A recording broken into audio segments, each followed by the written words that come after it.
ওসমান গনির লেখাটি আমার ভালো লেগেছে অনেক বেশি। আমায় ছিঁড়ে খাও হে শকুন, হে সীমান্তের শকুন, এক্ষুনি ছিঁড়ে খাও আমাকে। হে আটলান্টিক ইরিগল, শিগগির খুবলে খাও আমাকে। হে বৈকাল হ্রদের বাজ, আছড়ে কামড়ে ছিন্ন ভিন্ন করো আমাকে। আমার রক্ত রসে শুধু অসহায়ত্ব আর অভাব।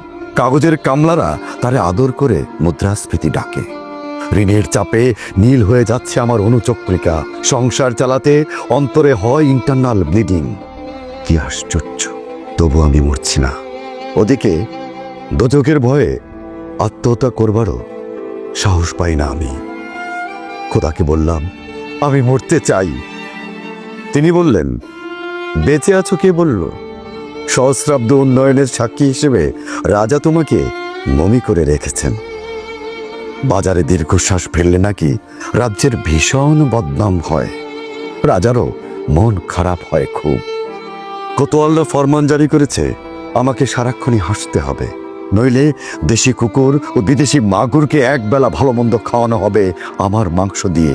নিত্যদিন ব্রয়লারের ভুঁড়ি নাকি ওদের ভাল লাগে না। অথবা আমাকে ভাগ দিয়ে বেচা হবে। মানুষের তো মানুষ খাওয়ার স্বাদ হতে পারে, তাই না? ভাগ্যিস তা বিদেশি সুপার শপে বিক্রি হবে না। দেশি মানুষেরই তো হক বেশি আমাকে খাওয়ার। এ দোজকি যখন নিয়তি, তখন আমি উদাম হয়ে ডাকছি দুনিয়ার শ্রেষ্ঠ মাংসাশী বিভোগদের।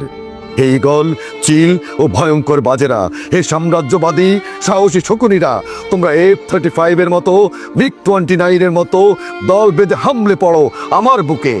আমার রান, থান, চক্ষু, কলিজা আজ সব তোমাদের গনিমতের মাল। দেশি সুর খুবলে খাওয়ার আগেই আমায় ইচ্ছে মতো ছিঁড়ে খাও তোমরা। দোহাই